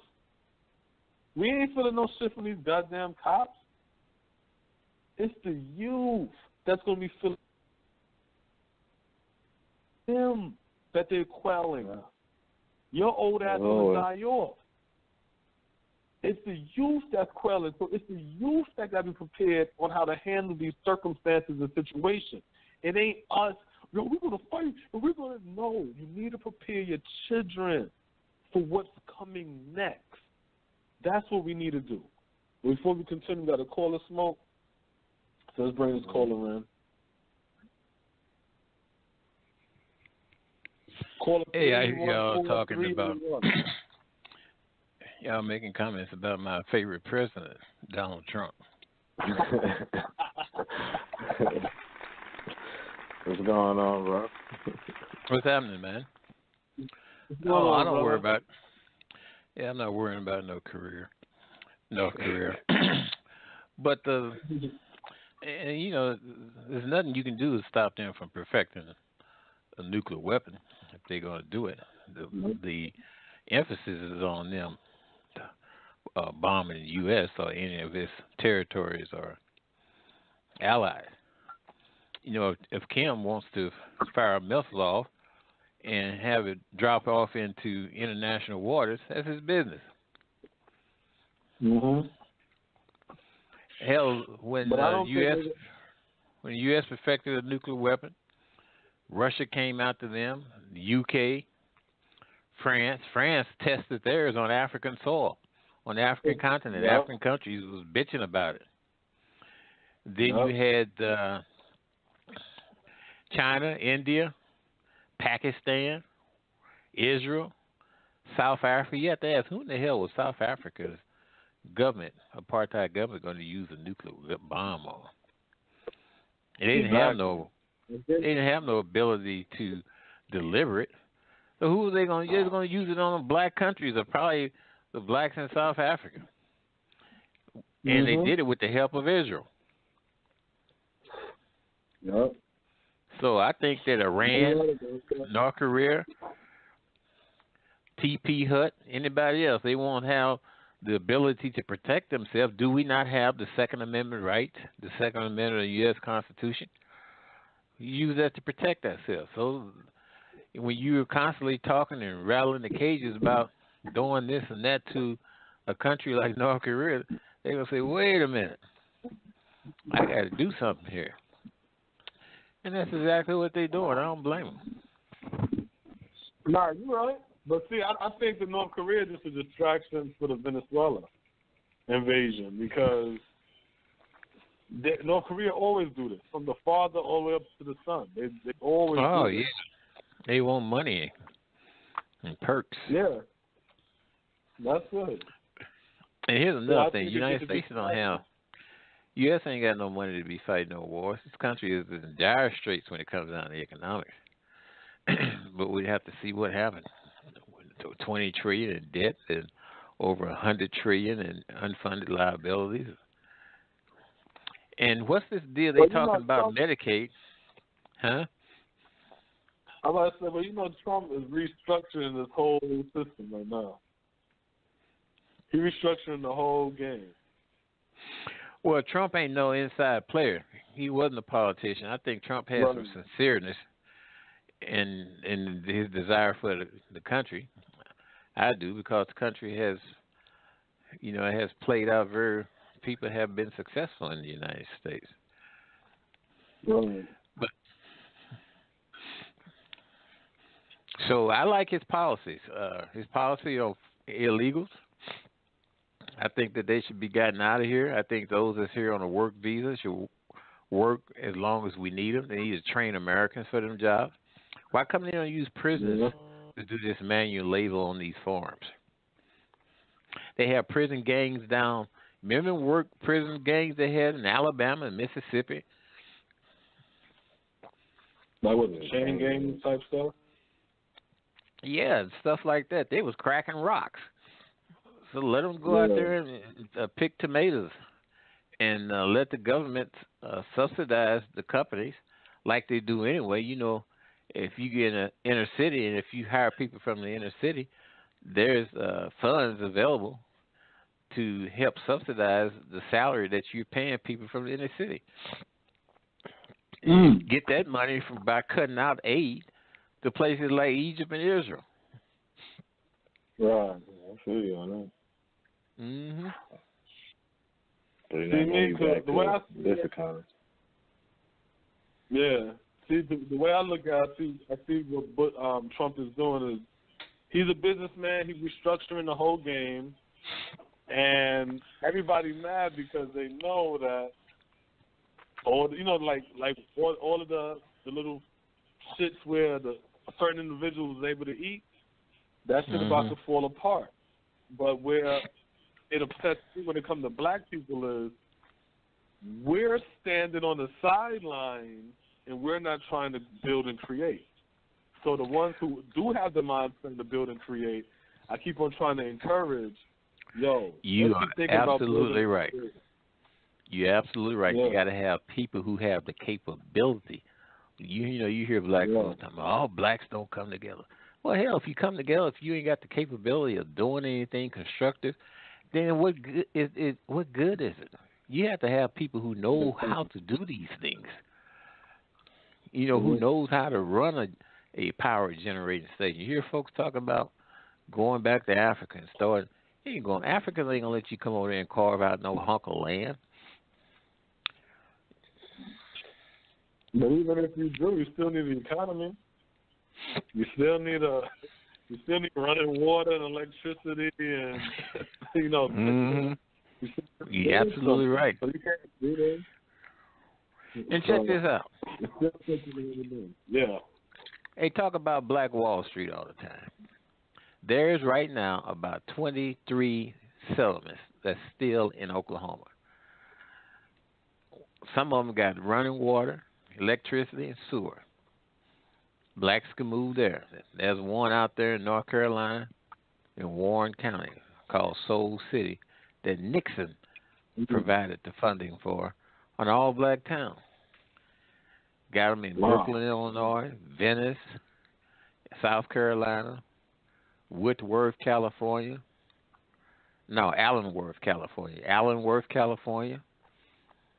Harris Neck, Georgia, the Seychelles Islands down there in the Gula Geechee land. That's for people who want to do that. Average black person ain't gonna do that stuff. Average black person like it when they can turn the switch and the damn lights come on.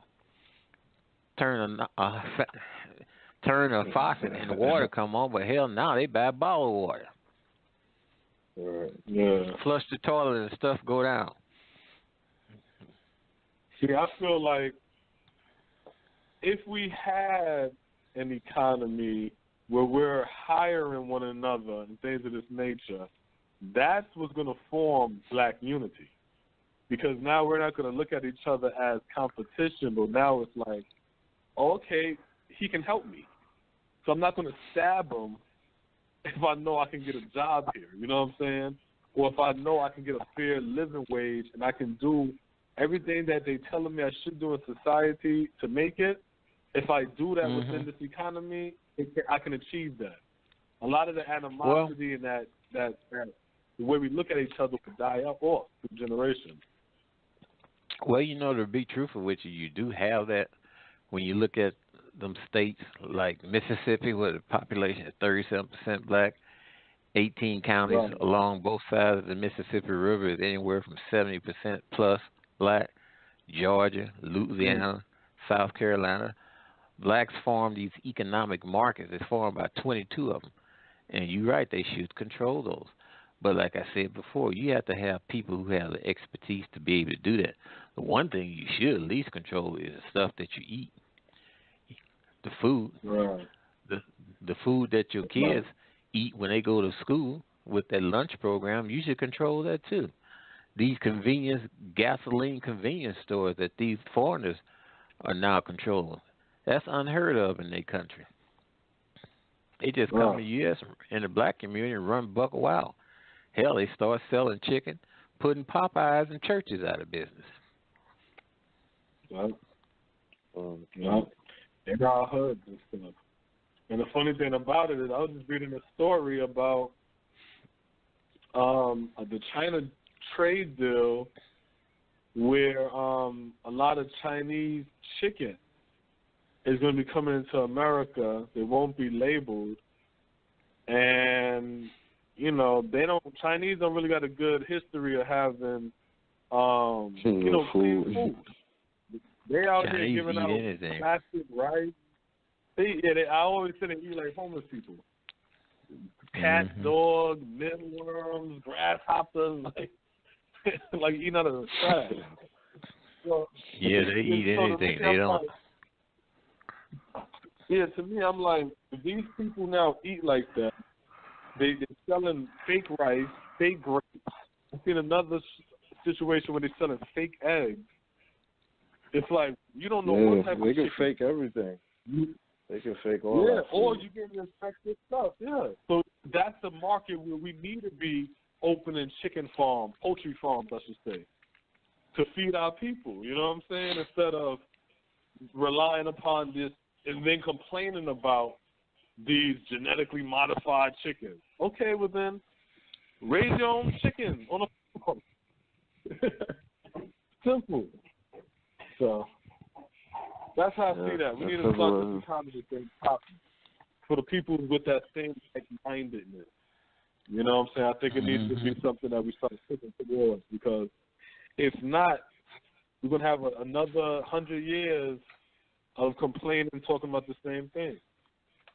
I'm listening to slave narratives now, just to listen to the enslaved Africans of the time speak, and it's crazy how they sound like they're talking about right now. Well, you know what? Some of them slaves didn't want to have nothing to do with freedom. Did you read some of them narratives? Yeah. Oh no, I read them talking about it, but it's just weird because like one guy when he was speaking, he spoke about some of the basically how after slavery they didn't have anything, and how some of them hated being freed. So then the white guy asking him was like, well, do you want to be? Like, which one would you have rather been? And he said if he could have went back to be a slave, he would get a shotgun and blow his head off, basically, before he go back to being a slave. You know what I'm saying? So a lot of times it's like, you know, these people, it's like, to me, I put it in the same light as living in the ghetto. And you got people living these high crime, lead paint, you know what I'm saying, stressful living, but some of them like, nigga, this is all I know, so I can't even, this is what I'm used to.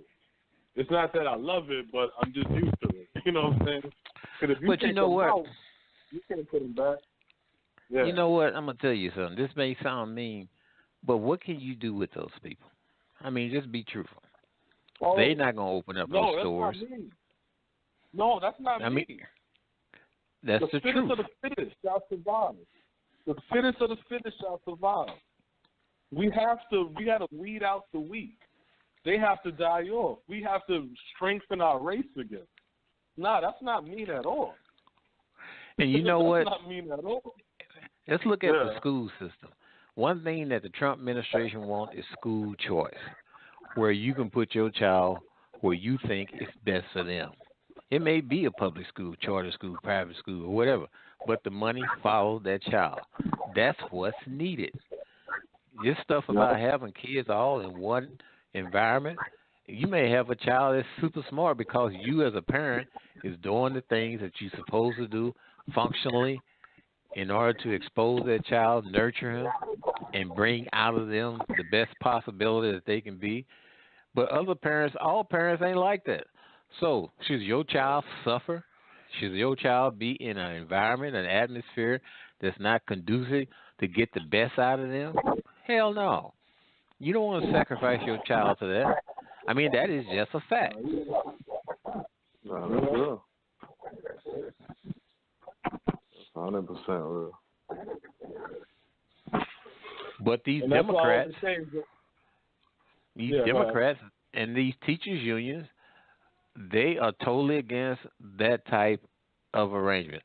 Look at the black woman that was in Ohio that took her child and put it in the adjacent school district where her father lived. Well, when they caught up with her, she was facing a theft charge and received 5 years in prison. Luckily, her sentence was commuted by the governor, but you had another sister up on the East Coast, I think out of New Jersey, that suffered the same type of incident.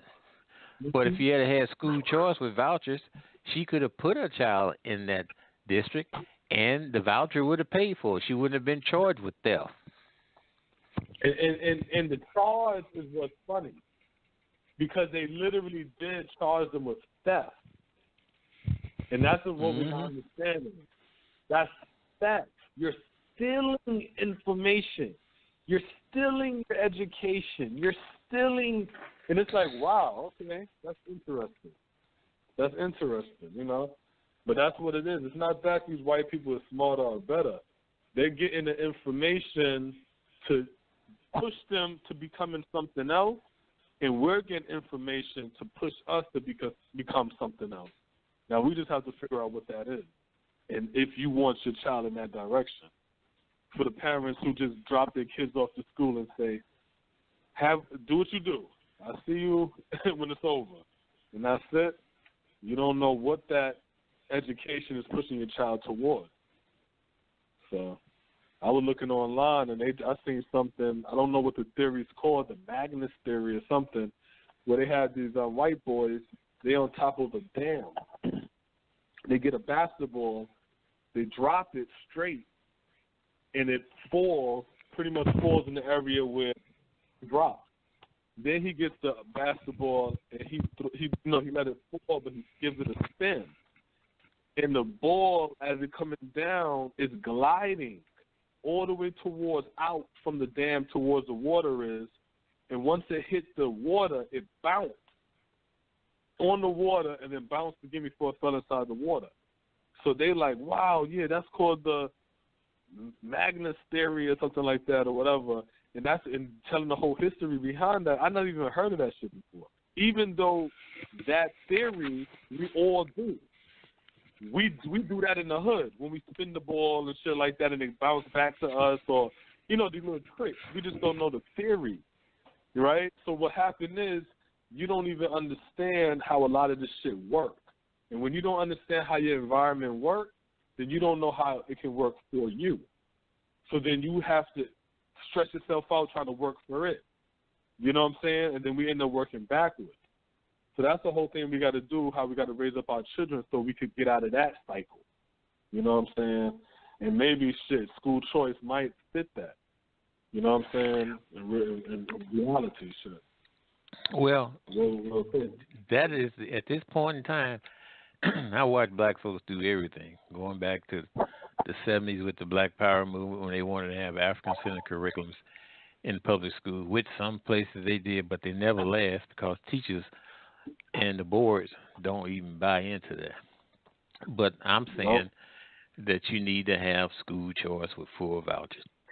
Some people want to keep their kids where they are, good for them. But you got a lot of people that wants to do something different.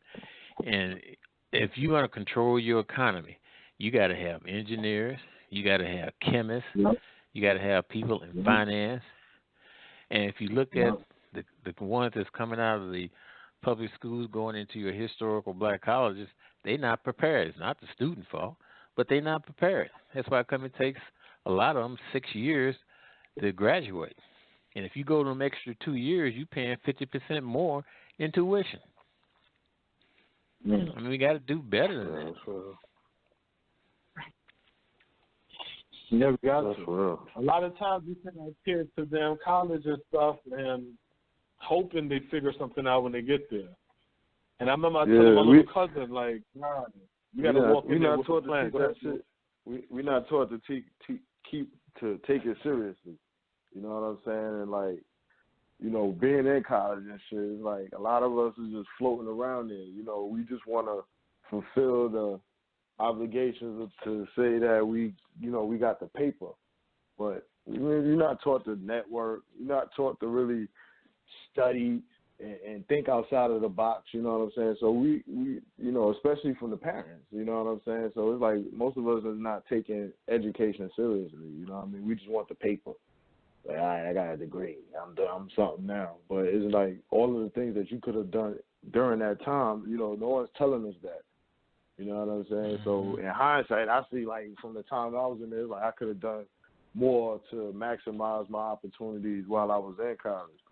But, and I think I did okay. But I look at some of the others that might have attended school, they, their whole time was like partying and things like that. And it, that's more of the experience that is taught to us when it comes to education, especially in terms of college, you know what I'm saying? It's like a time of having fun and shit like that, and you just get your degree and then whatever, you know what I mean? So we don't even really take that seriously, in my opinion. Well, these things don't happen. these things don't happen by themselves. They have to be well planned for things to work out the way it's supposed to do. But no, I like And it Trump. takes time. I think, And it takes like time. I said, pardon me? I said, and it takes time. You know what I'm saying? Oh, yeah, it ain't going to happen overnight. Yeah. It ain't going to happen overnight. But I like the president.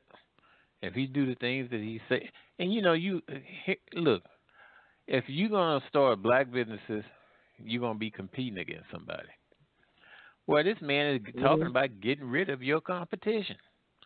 You going to school, coming out looking for a job. He's talking about getting rid of your competition, those foreigners. He tell them they got to go home. So you know what How could you have it any better? This what he says that I like. He said that anybody that wants to open up a factory in America, he's green lighting those contracts.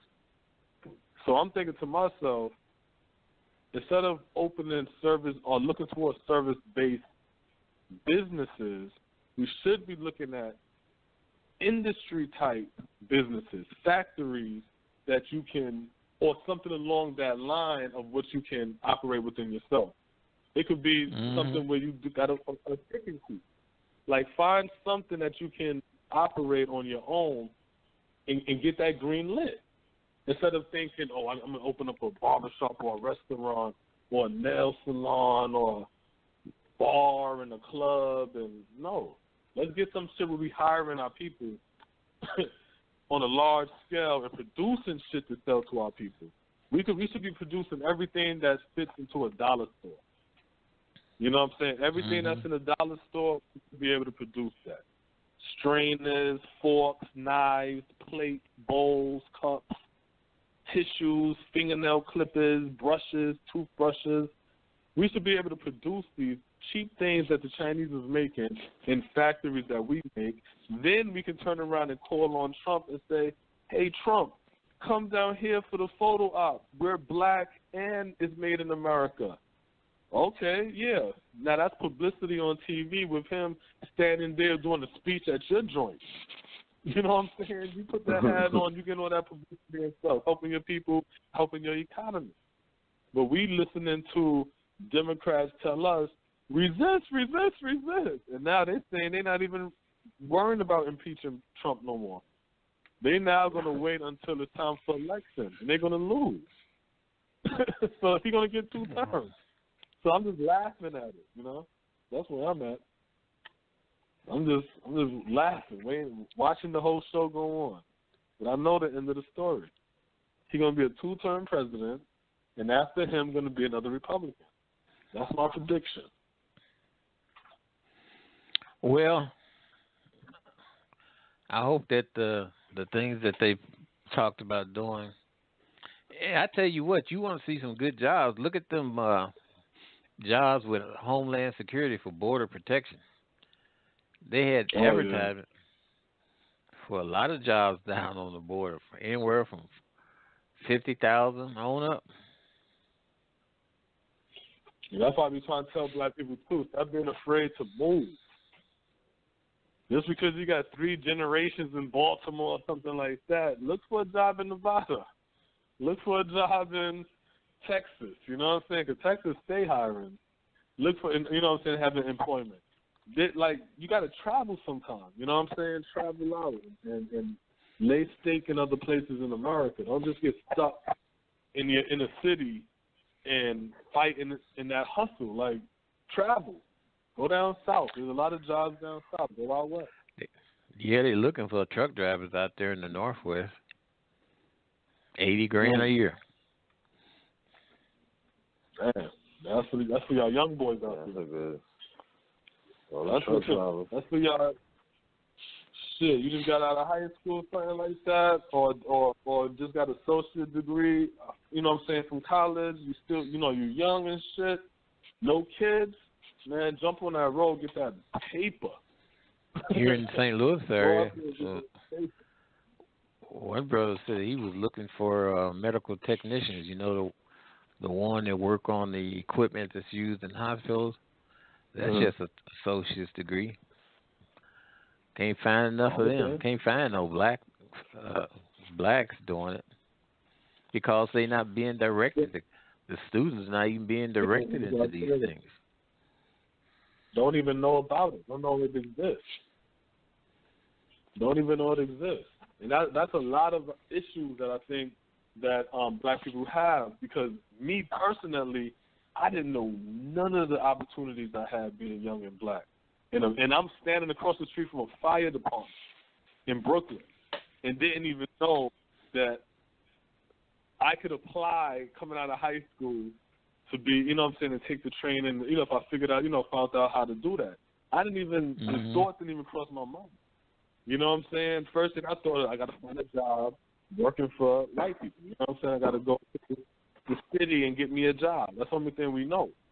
So it's like we have to give this information out and put it out there so there's a black kid who have an associate degree. He got that but said, man, that school stuff ain't for me. But guess what? You got enough to where you can work and get $80,000 a year. Word? Where at? Well, doing that. A lot of times we just don't know. You know what I'm saying? So then you end up taking another direction, working in some office building, making $30,000, getting pissed off with your boss, probably doing something, you know what I'm saying, getting caught up in bullshit and messing up your whole life and stuff, all because, or wasting your life working for nothing because you didn't even know the opportunities you had with the same credentials making more money. So that's why a lot of times we got to get this information out on some each one teach one stuff, you know what I'm saying? So there's somebody out there listening that can say to themselves, wow, I didn't even know that. Let me go Google that and find the information on that. You know what I'm saying? So that's some good information right there for the people to listen to, especially the youth, especially the young ones out there graduated and stuff. They don't know. They don't know. I had my little cousin on the show a couple of shows ago, and he wanted to get into the Navy, but outside of going to the Navy, he really don't know what opportunities he has. And I'm looking at him like, man, yo. So, you know, I try to tell him, about the fire, being a fireman and all kinds of stuff like that. So, but he already set focus on what he want to do is go to the Navy. But it's like a lot of these kids don't know the opportunities. Blacks in these all black communities, they should be training their young people in the high schools for emergency medical services and law enforcement. So when they come out of high school, they can immediately go to work in those areas in their own community. It doesn't make sense for your police department to be all white. They don't even live in the community. Your fire department, all white, don't even live in the community. Those are good paying jobs. And the thing is, when they retire, they go back to their own area and they collect that pension that the people in the black community is still paying for. Yeah. Yeah. It's so ridiculous, it's funny. Yeah. And every time you see them in the community policing us, that's basically them having a job and employed, while you on the block ain't got a job. You get harassed by somebody with a job. And you sitting on don't the even live in your area. Taking your then the prisons. Wait a minute. The prisons are out there in the rural areas where their mother, fathers, sisters, brothers, aunts, and uncles are working in the prison. So they in the city locking your butt up to send you out there so their relatives can have somebody in the prisons to work. Yeah. Welcome to America. Welcome to America. And I always said America was a television show, it would be the funniest thing on TV. Like, if you really pay attention to the dynamics of what's really going on, all these woke people out here, if you really pay attention to what's really going on, it's so sad that you're either going to say to yourself, either I'm going to be angry about it or I'm going to laugh. You know what I'm saying? I'm either going to cry or laugh. That's it. Because if you really pay attention to the conditions of black people, the shit we going through, the dumb decisions we make, the things we accept, the thing we're cool with in this system, it's like it's crazy. It's like watching a 10-year-old girl on the host roll, and everybody's cool with it. And it's like, are y'all mad? What's going on? Y'all don't see this crazy shit? You know what I'm saying? And it's like, it is what it is. It's like you either just got to roll with it or you will go crazy. That's why when I see black people talk about, oh, I'm suffering from depression, I'm like, suffering from depression? You should be depressed. You should not feeling joy about your condition. You know what I'm saying? If you want to take a pill and get over it, you should be. So that's how I be feeling. Yeah, man. Well, you know, another thing, blacks need to admit, like you said earlier, you got some blacks in your community you don't even want to be around yourself. These people are ratchet. They crazy. Yep. Here in the St. Louis area, these fools, I don't know what they on. They driving their cars all in the people's houses. I'm talking about up in the people's houses or on the damn roof. Yeah, I think I saw that story. What the hell are these idiots on, man? They don't stop for the stop sign. They don't stop for the red light. If people stopped at the red light, they go around them and go on through the light. They run over kids getting off a school bus, mangling their bodies. One woman, they severed her in two, and the upper torso was inside the guy's car, and he was continuing to drive.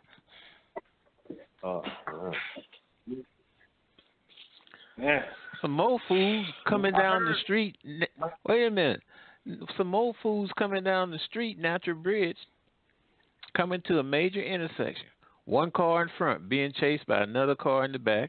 The guy in the car in the back is standing up through the sunroof, shooting at the fools in front of him.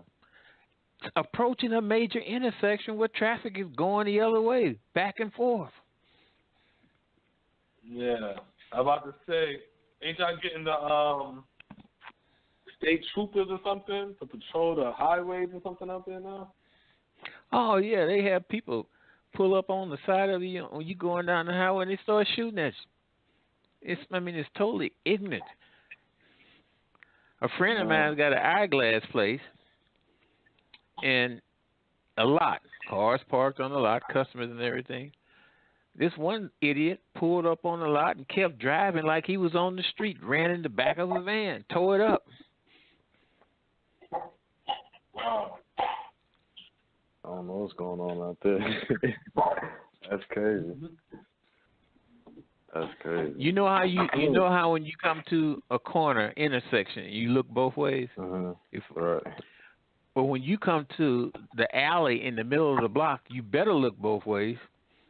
Because them fools will come out the alley, drive right across the street, don't stop a lick, and go right on up the alley on the other side of the street. Damn. He wilding out. It'd be easy. Yeah, that's crazy. Yeah, it must be the drugs. I don't know what it is.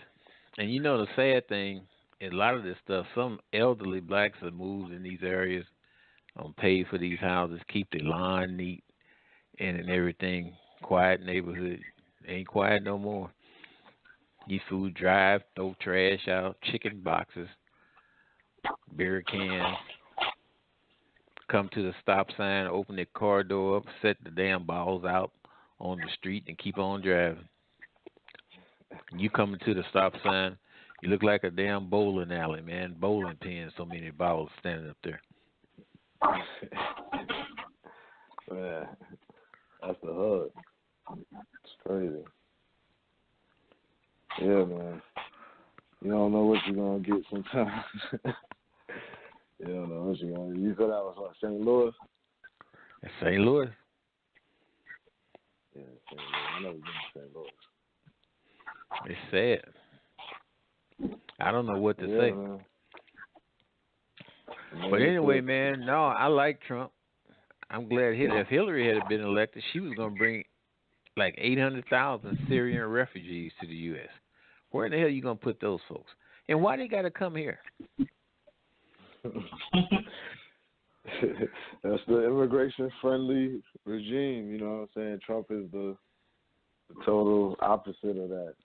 So, Obama brought all those kids out of South America, and illegal kids get to go to your public schools. And don't we always holler talking about how public schools don't have enough money, and then you're going to bring a bunch of illegal kids and put them in the school, which is going to divvy up what little stuff you got amongst them. Now you're going to have less. Yeah, unfortunately, that's the case. Too, we want to have our own schools and build our own economy. Maybe those are the issues that we're going to deal with. But like the point, like you was making earlier, is that Trump, he's wanting to get, he's scaling back on the immigration, and that's going to cut back on our competition. So instead of just griping and complaining, we need to look at the opportunities for us as black people within the this presidential within these guys, this administration. So that's really what it's about, is finding where we fit in and taking advantage of it, because the rest of it is just a bunch of complaining. You know what I mean? And we could do that forever and not get any results. So yeah, but we'll see how it turns out. Yeah, that's the way it is with any president. You want to know what their policy is going to be, and try to position yourself or take advantage to do better under those policies and those opportunities. I mean, no one person is going to be all like you want them to be. So you might as well forget about that. But any one person can have some things that can be a benefit of you. You got to take advantage of them. If not, stand on the side with your mouth poked out. Right. And that's what we're doing right now. Pouting and complaining. And that don't really get you anywhere. So. And we ain't saying that stuff ain't right. We know things ain't right. But damn, you still got to keep moving forward. That's pretty much the truth. You know what I mean? That's the reality of it. And we got to come to that realization. I mean, until then, we're going to just be standing still. And, to go back to, what we talking about the slave narratives we was watching. You know what I'm saying? It's like, it'll be another 50, 100 years and we'll be having those same stories. So nothing's going to change. So we definitely need to move forward, mobilize, and just take it seriously. It's a pivotal time for us, and it's opportunities for growth for the black community, for black individuals. You know what I'm saying? But we got to just take advantage of it. Otherwise, it's going to be the same song, same dance. You know what I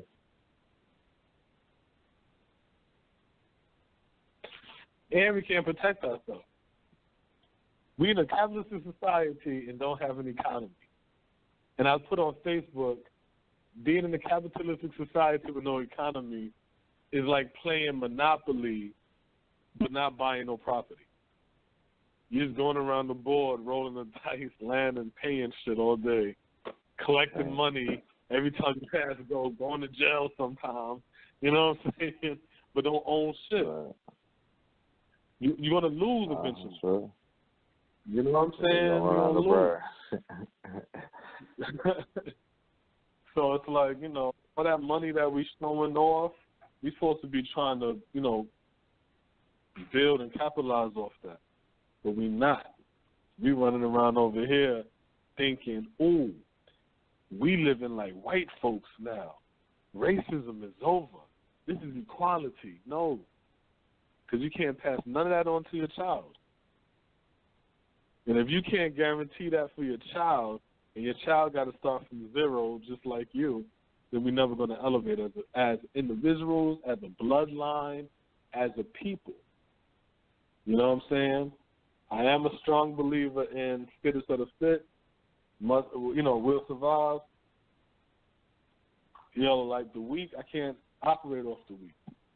If the weak survive, then y'all could be the consumer base, you know what I'm saying? But it's like, I'm not worrying about the weak. I'm worrying about the strong. I'm worrying about the ones who have that energy to do it, but needs that spark. You know what I'm saying? To be like, yeah, you know what? That makes sense.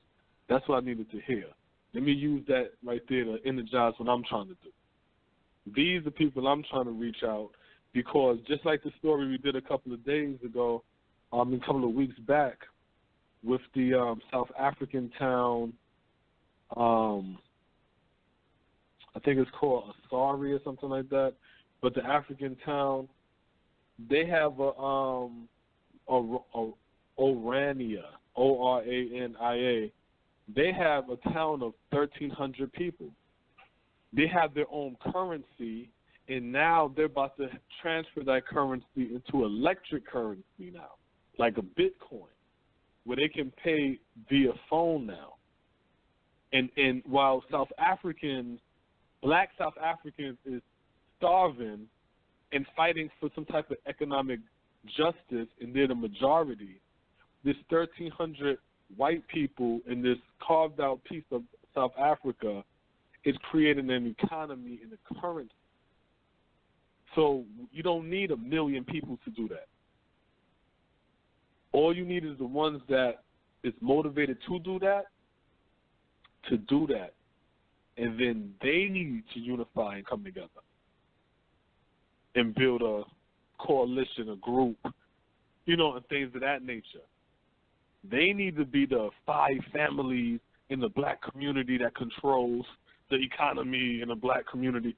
That's who they need to be. You know what I'm saying? The ones with that mind frame.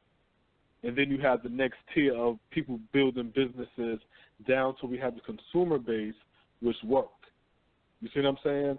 But we can't keep worrying about, it's everybody, and if we all come, that ain't going to happen, because there's nothing for the people to unify around. You unify around the economy. You see what I'm saying? That's what you have to unify around. That's why Mexicans, gays, Chinese, and everybody else can always unify quick, because it's around an economy. Jews and shit like that, it's around an economy. Black people can never unify and never agree on nothing and can never be on the same page or whatever other terminology, because we work for everybody. We're the workforce for everybody. That's why when you say, yo, these white motherfuckers, wait a minute, not all white people. These Chinese motherfuckers, hey, wait a minute, they're people of color. These Mexicans, wait a minute, gay people, if they should have the right. We always the first one to defend everybody. Why?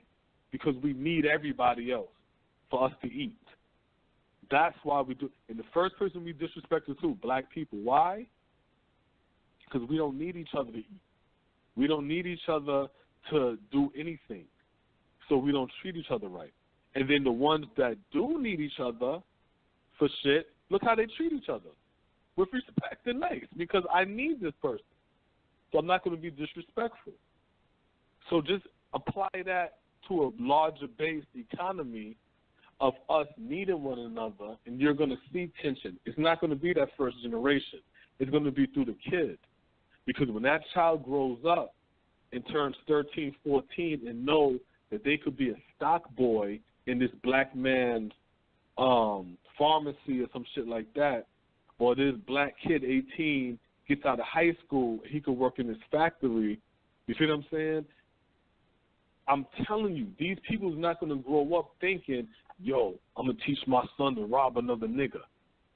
No. Because it's an economy. And these people, I grew up with these people, I went to school with these people. They got business, I'm able to work here. My child able to work here. Now my child able to go to college, and now he can own a business within this economy and do better than his father, do better than his mother. You see what I'm saying? But if we don't have that sense of fold for us to center around, which is an economy, we're always going to be screaming the same shit, wondering why we can't unify. The simple answer, why we can't unify, because we don't need each other for shit. And anybody that you see black that needs another black person, look at the interaction. Whether it's for friendship, whether it's, that's my weed man, whether this is the girl that braids their hair. You see what I'm saying? You're not going to walk over there and be like, yo, I'm about to shoot this bitch after they braid my hair. No. You know what I'm saying? But you're going to see some type of respect because I need this person. I rely on this person for something. We just have to apply that amongst us all. But that's through economy because that's how you're able to lessen the stomach growling and take away this envious nature that we have. But it's not going to happen overnight. It's going to happen through generation. You know. That's in Black America. This is 11:18.